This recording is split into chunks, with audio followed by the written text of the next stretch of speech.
Bible మర్మాలు మనం సరిగా ధ్యానించకపోతే, సరిగా నడిపించబడకపోతే కన్ఫ్యూజన్ కు గురి అవుతాం. కొన్ని సందర్భాల్లో మోషేకు కనిపించింది దేవదూతన యేసు ప్రభువా ఆ మండుచున్న పొదలు, లేకపోతే యెరికో యుద్ధానికి ముందు ఆ గిల్గాలు సమీపంలో యెహోషువకు కనిపించింది ఎవరు? దేవదూతన?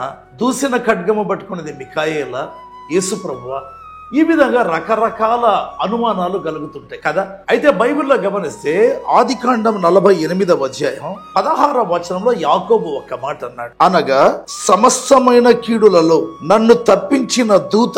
ఎవరి గురించి మాట్లాడాడు? యాకోబు యోసేపుతో మాట్లాడుతూ సమస్త కీడులలో నన్ను తప్పించిన దూత అంటే దేవదూత అన్నాడు. అంటే తన 21 సంవత్సరాల ప్రయాణంలో తను తప్పించిన దూత ఉన్నారంట.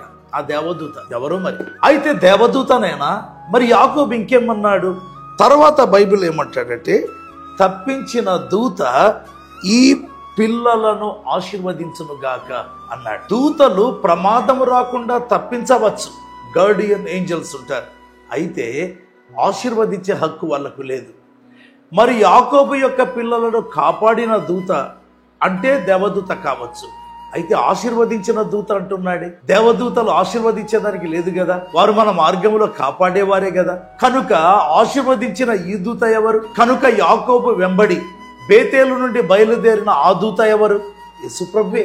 బయలుదేరి 21 సంవత్సరాలు కాపాడి తిరిగి వచ్చిన తర్వాత దేవుడు యేసుప్రభు యాకోబు యొక్క పిల్లలను ఆశీర్వదించాడు. దేవుని బిడ్డలారా, ఆయా సందర్భాల్లో దూతలాగా, ఎమ్మాయు గ్రామస్తులకు పాఠశాలిలాగా, ఆ విధంగా రకరకాలుగా కనిపిస్తాడు ప్రభు. కానీ ఆయన నిజమైన దేవుడు, సత్యమైన దేవుడు, మహిమగల దేవుడు. ఆయనకే మహిమ కలుగును గాక. నిన్ను కాపాడేది యేసు ప్రభువే. ఆమేన్.